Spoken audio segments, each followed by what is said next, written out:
હા, એ તો કચરોમાં નાખેલો હતો એટલે કચરો હોય છે.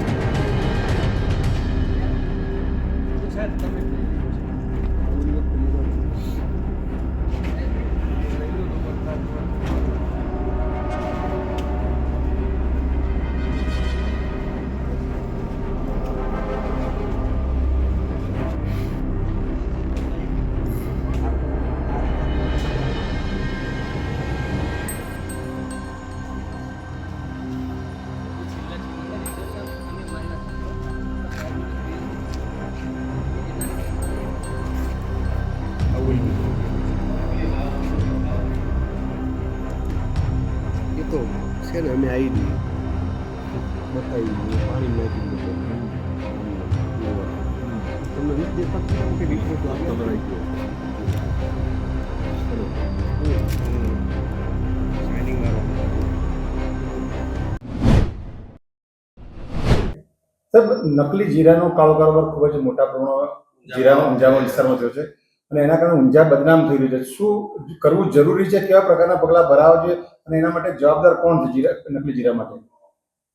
નકલી જીરાની જે પ્રવૃત્તિ વિકસી રહી છે એના માટે જોઈએ તો આમ આખું સમગ્ર રીતે આખો સમાજ જવાબદાર છે. નકલી જીરાની પ્રવૃત્તિ કરવાવાળા પોતાના ટૂંકા સ્વાર્થ માટે આવું ભેળસેળની પ્રવૃત્તિ કરે છે એ પણ ખૂબ જ ખોટું છે અને ચલાવી ન લેવાય.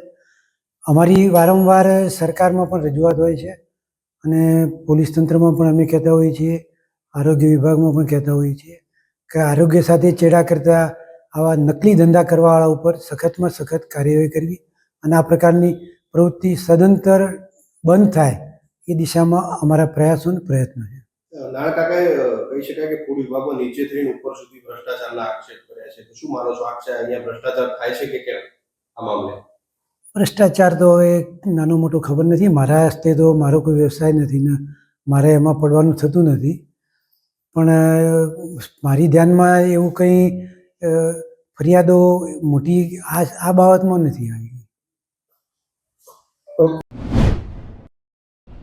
મારા ઊંઝા ખેતીવાડી બજાર સમિતિનું અસ્તિત્વ આવ્યું અને એ વખત મર્યાદિત વેપારીઓ હતા અને મર્યાદિત વેપાર હતો.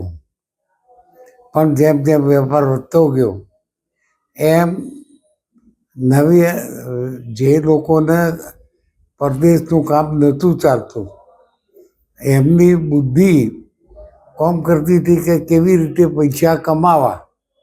એમને વરિયાળીમાં કલર કરવો, જીરામાં અખાદ એવી ચીજ ભેરવવી તો જેથી આરોગ્યને પણ નુકસાન થાય એવું મારા 14 વર્ષના શાસન વખતે આ બધું ધ્યાનમાં આવવાથી મેં ખરેખર એ 2000 વરિયાળી કલરવાળી એનો ચોકમાં ટાવર કણે બારી નાખવામાં આવતી હતી અને પેલા જે જીરું પકડાય એનો નાશ કરવામાં આવતો હતો. પણ એમાંથી પણ બુદ્ધિશાળી માણસો હોય કે ભાઈ આ સત્તા માર્કેટની નથી, ફૂડ ફૂડ ફૂડ એજન્ટની આ સત્તા છે. એટલે એમને મહેસાણા સંપર્ક કર્યો અને એમને ફૂડ શું કહેવાય ફૂડ વિભાગ દ્વારા એક કાગળ લખાયો કે તમને સત્તા પહોંચતી નથી. એટલે એમને એક સરળ આખું વાતાવરણ એમના તરફે થઈ ગયું. કારણ કે આ લોકો, મને ખબર છે કે આ લોકો આવે, એક બે ફેક્ટરીઓમાં માલ પકડે, પેપરમાં આપે મોટા ભાત હવા કે અમે આટલા લાખોનો માલ પકડ્યો છે. પણ હું એ પૂછું છું કે લાખોનો કરોડોનો માલ આજ સુધીમાં પકડ્યો છે. હું તો માનું છું 50 કરોડ ઉપરનો પકડ્યો છે, પણ એનો નાશ થયેલો હોય તો એક પ્રૂફ બતાવે, અને કોઈને સજા થઈ હોય તો આજ સુધીને એ જણાવે તો હું એમને ઇનામ આપવા તૈયાર છું. શું કારણ છે? નીચેથી લઈ, મહેસાણાથી લઈ ગાંધીનગર સુધી નર્દમ ભ્રષ્ટાચાર ચાલી રહ્યો છે. અને એના કારણે આ ભેરસેરિયા એક બેફામ બની ગયા છે. જેટલા આજે કોઈને સારું જીરું મોકલવું હોય તો અમુક વેપારી પ્રમાણિક છે. મારો વેપાર ગંજમાં 61 વર્ષની દુકાન છે, કદાપી ભેરસેર કર્યું નથી, પલાળેલો માલ લીધો નથી, એવા કેટલાય વેપારી છે. પણ એમનો ધીરે ધીરે એમનો વેપાર ઓછો થતો ગયો, કારણ કે ભેરસેર કરે અને નીચા ભાવે આપી શકે. અને આરોગ્યને હું માનું છું આ કેન્સર અને વિવિધ જે દર્દો પેદા થયા છે, ઊંઝા માર્કેટ કમિટીના ભેરસેરિયા થ્રુ થયા છે એમ કહું તો ખોટું નથી. અને આ અટકાવવા માટે ઉપર સુધી રજૂઆતો કરવામાં આવી છે, પણ મિલીભગતથી કંઈ થતું નથી. સરકાર કોઈ સૂચના, આરોગ્ય મંત્રી પણ સૂચના જો આપે તો હાલ આ બધું અટકી જાય. 2-4 જણને સજા થાય તો ઓટોમેટિક લોકો ગભરાતા રહે.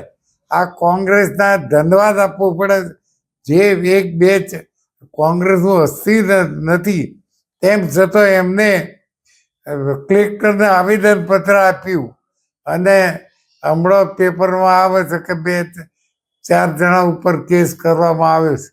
અરે ભાઈ, પહેલાં ક્યાં ગયા હતા તમે? તમે આટલો બધો ભેરસેર ચાલતી હતી તો તમારી ઓખો નથી?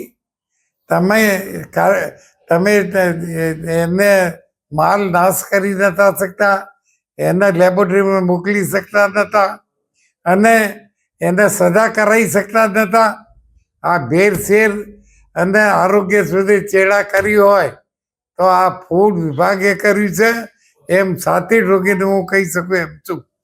કાકા, આના માટે હવે શું કરવું જોઈએ?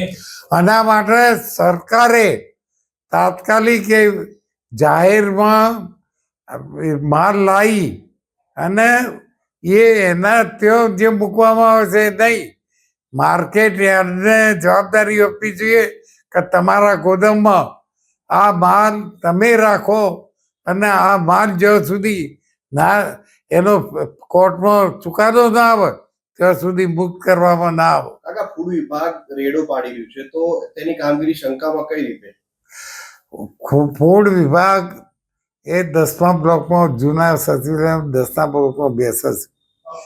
અને એને આખા ગુજરાતમાં જેટલો સ્ટાફ હોવો જોઈએ એમનો સ્ટાફ પણ નથી.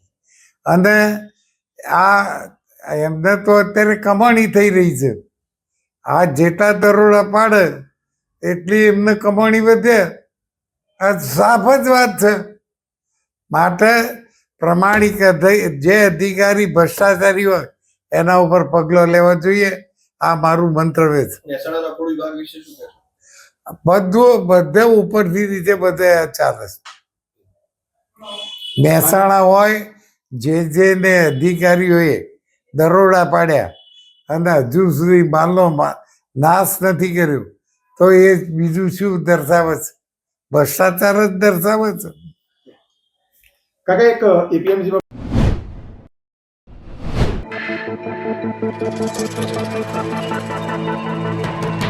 Thank you.